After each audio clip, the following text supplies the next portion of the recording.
बिस्मिल्लाहिर्रहमानिर्रहीम। अस्सलाम वालेकुम and welcome to my channel. Hope you all are fine.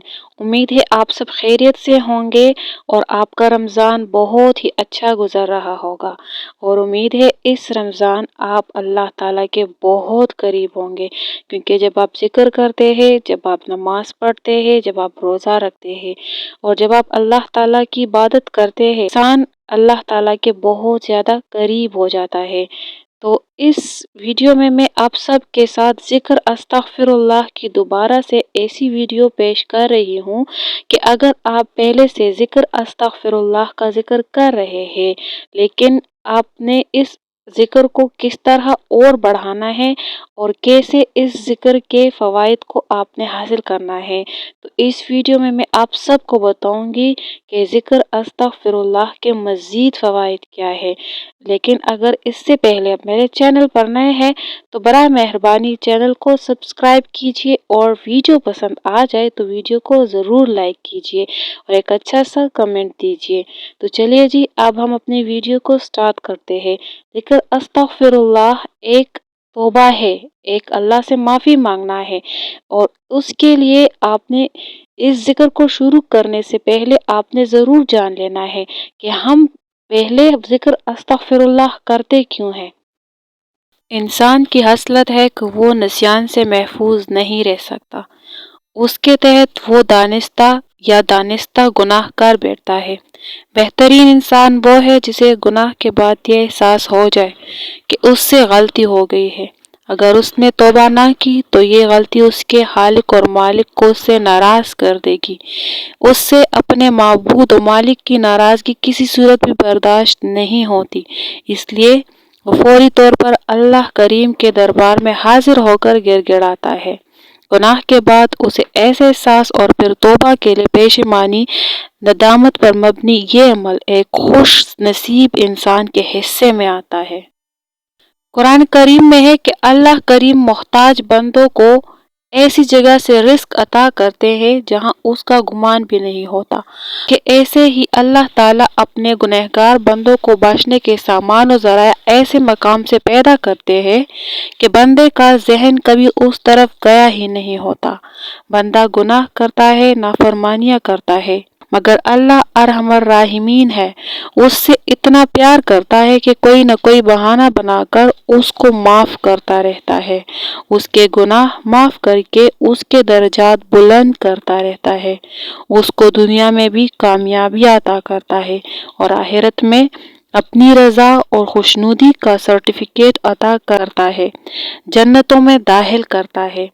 अब आते हैं अपनी बात पर कि जो हमारे वीडियो का हिस्सा है, बंदा मोमिन हताकार तो है, लेकिन इस्लामी तालीमात के मुताबिक बेहतरीन हताकार वो होता है जो अपनी हताओं को अल्लाह ताला से माफ़ कराने के लिए हर दम फिक्रमंद रहता है और उसके लिए अमली जदोजहद करता है ताकि उसके गुनाह माफ़ हो जाए और अल्लाह उससे राज़ी हो जाए। अल्लाह को हम कैसे राज़ी करें? अल्लाह ताला से तौबा की जाए और इस्तग़फ़ार की कसरत की जाए। जब तक बंदे को मौत के फरिश्ते नजर न आए, अल्लाह ताला ने तौबा इस्तग़फ़ार का दरवाज़ा खुला रखा है। तो जितना ज़्यादा हो सके दिन में आपने हमेशा इस मामूल को बना लेना है कि आपने इस्तग़फ़ार को लाजमी पकड़ना है। कहते हैं कि जिसने इस्तग़फ़ार को अपने ऊपर लाजिम कर लिया तो अल्लाह ताला उस पर अपनी तमाम नेमतें तमाम करेंगे। अल्लाह ताला उसको इतना अता फरमाएंगे कि वो किसी का मोहताज नहीं होगा, बल्कि वो हमेशा लोगों की मदद करेंगे और उसकी कोई परेशानी नहीं होगी।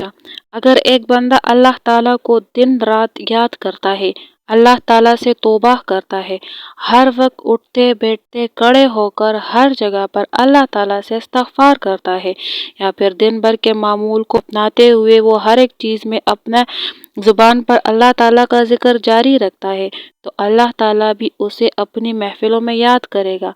अल्लाह ताला भी उसके जिक्र को बुलंद करेगा और उसे कभी भी मायूस नहीं करेगा, क्योंकि जो बंदा इतनी आजिज़ी से अल्लाह से मांगता है, अल्लाह के सामने गिड़गिड़ा के माफ़ी मांगता है, तो अल्लाह उसको कभी मायूस नहीं होने देगा। अल्लाह से इस्तग़फ़ार किया करो। تم پر بارشیں بھی برسائی جائے گی، تمہارے لیے نہریں جاری کر دیں گے، اور اللہ تعالیٰ آپ کو مال اور دولت بھی عطا کرے گا اور آپ کو اولاد بھی عطا کرے گا۔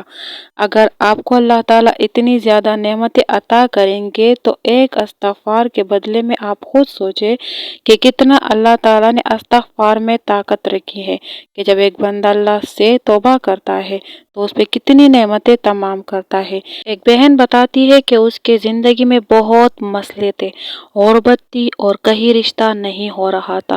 ایک جاننے والی نے استغفار پڑھنے کی تلقین کی تو کہا، میں نے سوچا کہ ایسے کیسے ممکن ہو کہ سارے مسئلے حل ہو جائے، چنانچہ استغفار پڑھتی رہی، شروع میں بہت کم اور اب الحمدللہ دن میں 10,000 اور کبھی کبھی 70,000 تک بھی پڑھتی رہتی ہوں۔ لیکن اللہ کا شکر ہے کہ شروع میں دل کو سکون ملنا شروع ہوا اور پھر آہستہ آہستہ گھر کے حالات بدلنے شروع ہوئے اور اب رشتہ ہو گیا ہے۔ اس واقعے سے ہمیں یہ معلوم ہوتا ہے کہ اللہ سے معافی مانگنا ہمارے گناہوں کو ختم کرتا تو ہے اور اللہ کے قریب بھی کرتا ہے، اور جب ہم اللہ کے قریب ہو جائے تو ہی ہمارے تمام معاملات درست سمت میں چلنا شروع ہو جاتے ہیں، تبھی ہمارے تمام کام ٹھیک ٹھاک ہو جاتے ہیں، کیونکہ اللہ اپنے بندے پر ظلم نہیں کرتا۔ یہ ہم ہی ہیں جو اپنے جانوں پر ظلم کرتے ہیں، دانستہ یا نادانستہ ایسے گناہ کر بیٹھتے ہیں کہ جو ہمیں اللہ سے دور کر دیتے ہیں۔ تمام بہنیں، جو بھی آپ کا مسئلہ ہے اپنے دل میں نیت کر لے اور استغفار پڑھنا شروع کرے، انشاءاللہ اس رمضان میں آپ کے تمام معاملات درست ہونا شروع ہو جائیں گے اور تمام مسائل ختم ہوں گے۔ آخر میں آپ سب ویور سے گزارش کرتی ہوں کہ اگر آپ کو ویڈیو اچھی لگی ہے تو برائے مہربانی ویڈیو کو لائک کیجیے، اور اگر آپ چینل پر نئے ہیں تو چینل کو سبسکرائب کیجیے تاکہ میری تمام آنے والی ویڈیو آپ تک بر وقت پہنچ سکے۔ اور اگر آپ نے میری وہ باقی استغفار والی ویڈیو نہیں دیکھی ہے تو اس کا لنک ڈسکرپشن میں موجود ہے، آپ وہیں سے دیکھ لیجیے۔ آخر میں اجازت چاہتی ہوں آپ سب سے، اللہ حافظ، اپنا خیال رکھیے اور دعاؤں میں یاد رکھیے۔